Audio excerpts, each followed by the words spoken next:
Hello, gentle listener. Welcome back to Shooting Rabbits in a Barrel, the podcast brought to you by Scarecrow Consultants. I'm joined again today by John Holt, who's there. Thanks, John. This is now the fourth time we've chatted. May or may not be episode 4, but fourth time we chatted, so you know the deal. But I have a surprise for you, John. In that last week, taking my role as podcaster very seriously, I went on interviewing for journalism training course. And I'm feeling very swish with my new skills. So I will ask you 2 questions. I might ask you more questions. Okay, that sounds good. And the good news is it's not raining. So the first few that we did, it might destroy the magic a little, but we recorded them all in about an hour. And so there's no rain. So there's no rain, but it is very sunny. So if I look slightly dark, that's fine. So anyway, over to you, Jess, with your new wonderful interviewing skills. Ah, yes. Well, okay, so you know the 2 questions that we ask you, but I'll just refresh them again for any of our listeners who've forgotten. So we ask, what story would you like to share with us today, and what valuable lesson did you learn? Sir John, what story would you like to share with us today? Well, Jess, as you know, I like to give these stories titles, and I've called this one Walking After Midnight, as in the lovely old folk song Walking After Midnight. And this story starts in the spring of 2006, so at the time of recording, almost sort of 18 years plus ago, so quite a while ago. I was significantly younger, and I'd just been working with some of my colleagues, some of whom are still my colleagues, on quite a big project for a company in the Reading area. We'll just say that, shouldn't we? Okay. And we'd just finished quite a big project with them, and so we finished this project and we'd done the final review. And we said, we'll go out for the evening to celebrate. We'll go and have a meal. And the guy that was hosting, a friend of mine called Duncan, lovely man, still does live in Basingstoke. So I don't know how familiar you are with Basingstoke, Jess, but the jewel of the Reading area. Yes, I do believe it's referred to as Amazing Stoke by those who live there. Really? Okay, well, it's probably quite a recent moniker, because it wasn't at the time. So, and so we went out, and there were probably about 10 or 15 of us going out for a meal. So there was me, Simon Perry, who you know, Mike Brownsall, who you know, Penby, who you know, this guy Duncan, and there was a big gang of us anyway. So we went out, we had a lovely evening, and I was staying at the time, as many of us were, in a travel lodge there with the improbable name of the Spruce Goose. Okay. So it was your classic travel lodge. It had like a Harvest or whatever the generic restaurant's called, the beef eating restaurant, and then there was like a car park and like a separate building that was the luxurious travel lodge where we were staying. So we'd been out in the centre of Basingstoke in 2006. So if you want to know what Basingstoke was like 20 years ago, just go to Basingstoke basically, because I don't think it's changed very much in the intervening 2 decades. So there we are. So we'd had a lovely night out, and I said there must be about 10, 15 of us, and then we went back to the hotel and to the bar in the building next to the hotel, and we had a couple of drinks there, and then the bar closed, so it's quite late by this point. So we went back to our rooms, and Simon had said, why don't a few of us go back to his room and we'll have a glass of wine. So we went back to Simon's room. This is how long ago it was. I had a Sony mobile phone, digital mind, none of your rubbish, none of your analog rubbish. And at the time, you could put on the memory stick, you could put music, and then you could plug it into the phone and play it out loud on this tiny, tiny, tinny built-in speaker. So you can imagine the sound quality on that. So we were sat there were about 4 of us in Simon's room, having a glass of wine and being quite civilised. And there was a knock on the door, and it was this peculiar little man who was the security guy from the hotel. And he said, "I'm really sorry to bother you." He said, "We've had complaints that there's a party going on in this room. Can you keep the music down, please?" And we all sort of looked at each other incredulously and went, "Well, it's coming off this phone." And he went, "What?" And he strained to hear it. He went, "Well, we've had complaints. There's nothing I can do. I've had to come and tell you off." So anyway, we swore that we'd turn the music down and all goes bad. So anyway, off we toddled back to across the car park back to his building. And so we had one more drink, and then everybody went back to their respective rooms. So anyway, so I was in bed, and it must have been about 2 o'clock in the morning. There was a knock on my door. Blimey, it's this peculiar little man again. So I went and opened the door, and I couldn't see him. And so I stepped out into the corridor and had a look round to look for this guy. And then I heard the door behind me close, right? And so I'm in the corridor now, 2 a.m, in the Spruce Goose Travel Lodge. And this is probably a bit too much information for you, Jess, but particularly when I'm away, I tend to sleep naked. So I'm stood in the corridor of the Spruce Goose Travel Lodge, completely naked at 2 a.m, with nothing. And it's like, well, what on earth do I do? So I was going to full engineering mode and say, well, I need to solve this problem, what can I do? And so Simon and Mike and a couple of the other guys were staying in, and I thought, I'll go and bang it. And I thought, no, if I banged on somebody's door at 2 a.m, naked, regardless of how well I know that person, I mean, I don't want to put you through this, but imagine the horror if I banged on your door, Jess, naked at 2 Don't a.m. worry, I'm having no problem imagining the horror. Okay, so I thought, well, never mind. I'll go and track down the security, and I'll get them to come and lock me in. They'll have a master key, problem solved. Then I realised, although it was spring, it was still quite nippy, shall we say, outside, and I'd had to walk across the car park from the accommodation building into the main harvester at the Spruce Goose in Basingstoke. And I thought, well, I can't go. Even I have got certain levels beyond which I will not go. And so I thought, well, I've got to get out. How do I get over there yet sort of retain my dignity? So I walked to the end of the corridor, went down the stairs, and there were curtains on the windows. And I thought, so I thought I'll take that off. So I pulled the curtain, I pulled it, and the whole thing came out. Anyway, so I wrapped this curtain around me, and like a battle kilt, I would describe it. I look like a Trojan.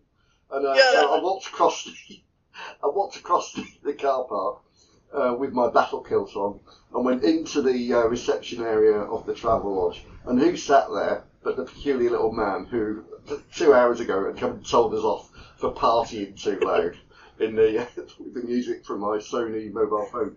And so I had to go up, and I thought, well, I've just got to bluff this out. So I went up with my battle kilt on. I said, excuse me, I appear to have been... And you know when you've maybe had one or two, and you try to sound sober, and nothing sounds more false than a drunk person pretending to be sober and talking quite eloquently, or what they perceive. So I said, excuse me, young man. I said, I appear to have locked myself out of my lodgings. Would it be possible? And he looked at me, and he hesitated for about 3 seconds. I said, is that a curtain? And so I thought, I'll just brazen it. So I just went, yes. What of it? And he went, oh. So I said, well, can I have the key, please? And he says, I've got the key, but I can't let you have it. I don't know why I didn't look trustworthy. He said, I'll have to come with you. So we then walked together back across the car park in the dead of night, me in my curtain, this peculiar little man with the spade, having to make small talk to him as we made our way across the car park. So anyway, he let me into my room, and I said, thank you, and off he went. And I thought, thank goodness there was nobody else around to see me doing this. So anyway, fast forward the next morning, I went down to meet Simon and Mike and a couple of the other guys over there, and they were having breakfast. I generally don't eat breakfast, but anyway, they were having breakfast, so we agreed to meet after breakfast.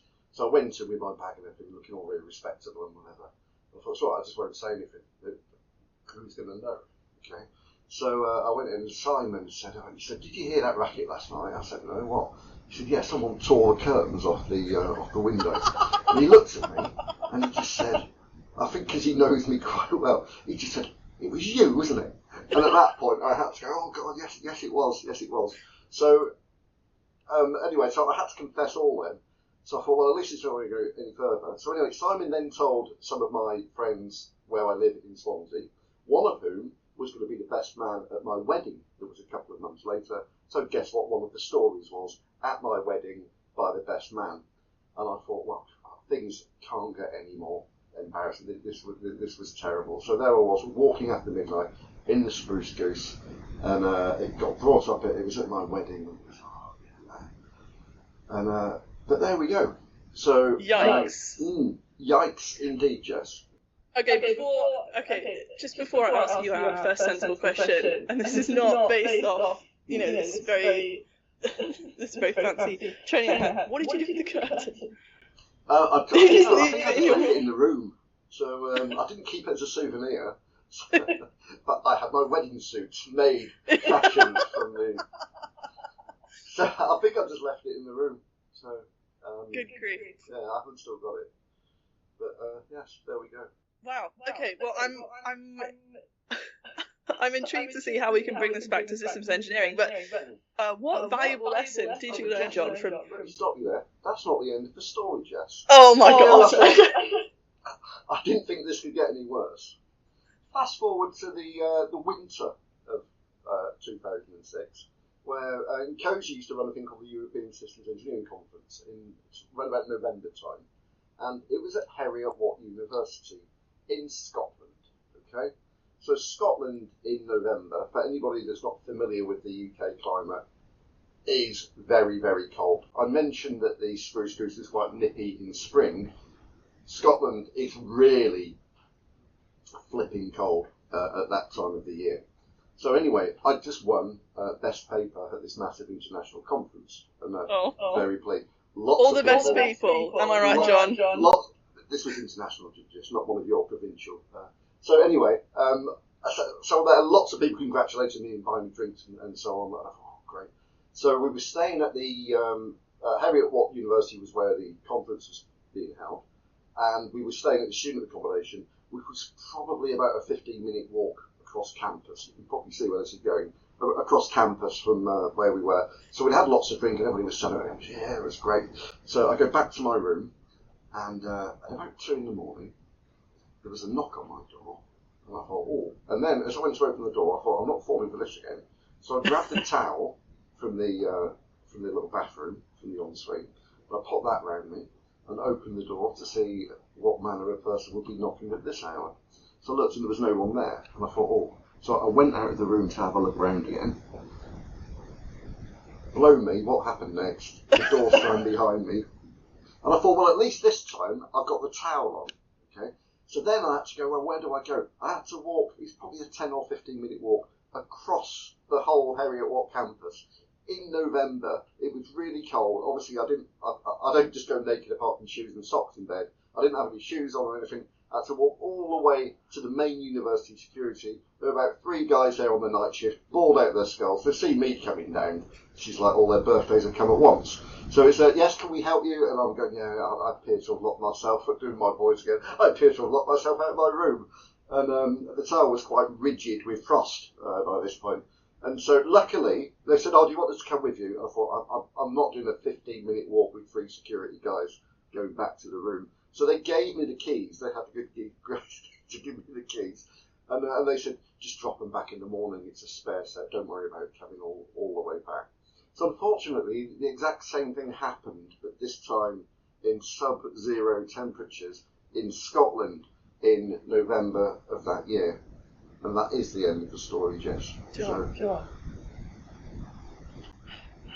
Wow. Okay. What valuable lesson did you learn? Well, I'm going to say what the lesson was, and you're going to mock me, but bear with me. Never make the same mistake twice. Really? But more importantly, if you are going to make the same mistake twice, learn from your previous mistakes. And this is something, weirdly, that appears in every ISO standard and every systems engineering standard. It says, catalogue your lessons learned from a particular project or a particular deployment to stop them happening again. Because everybody makes mistakes, even me. Everybody makes mistakes, yes. Sometimes things go wrong. Sometimes the universe is sort of collaborating against you in these weird kind of setups. But you've got to sort of learn from your mistakes and make sure you don't make, I would say, exactly the same mistake twice, or at least get a little bit better every time you do repeat previous errors. And I'm happy to say that was over 18 years ago. I haven't done it again since. So, thank goodness I for am that. learning. I am learning from the past. But it is very important. Let's say, and genuinely, things go wrong all the time. People make mistakes. So we've got to learn from them and make sure that we're more well prepared next time, either not make the mistake or to at least contain it a little bit. So that's the moral of that story, Jess, and that's a very valuable lesson that I learned on those cold evenings in both Basingstoke and Heriot-Watt University. Wow, a lesson well learned.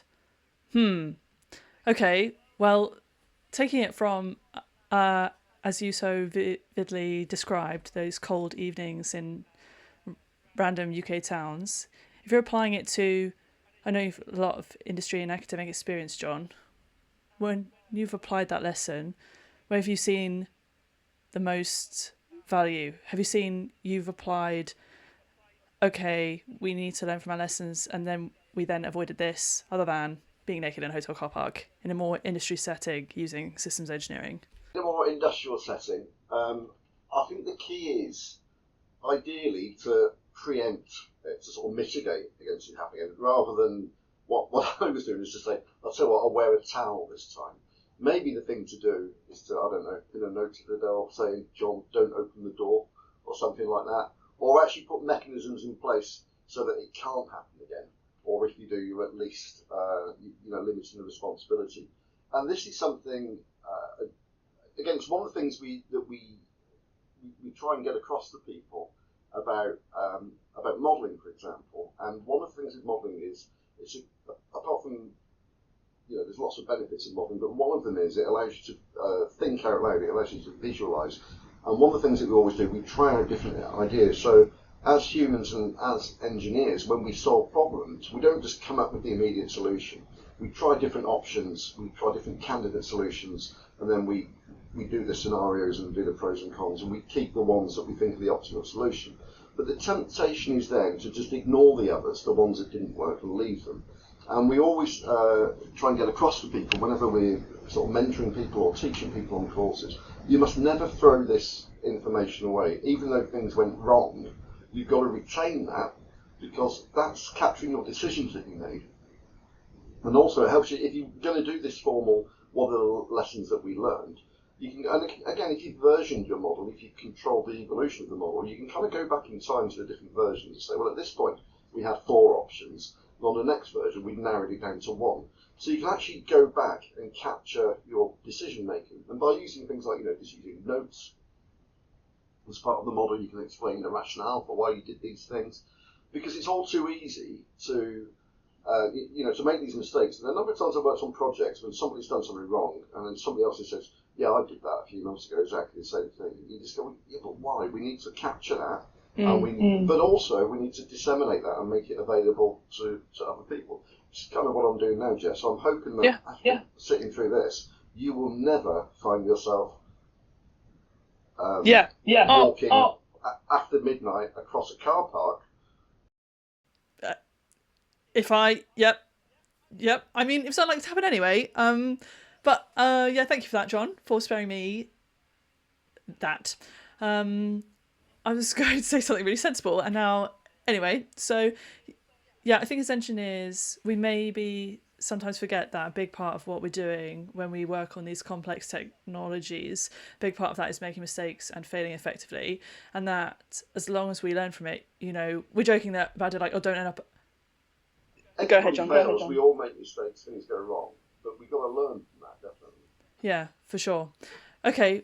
Thanks very much, John, for joining us again. I think we'll wrap it up there. And I'll do my best to not end up in a hotel car park in the middle of the night naked. Thank you for that. You make these mistakes so I don't have to. Listeners, thank you so much for joining us. If you'd like to get involved in shooting rabbits, please get in touch at rabbits@scarecrowconsultants.co.uk, and we'll see you again next time.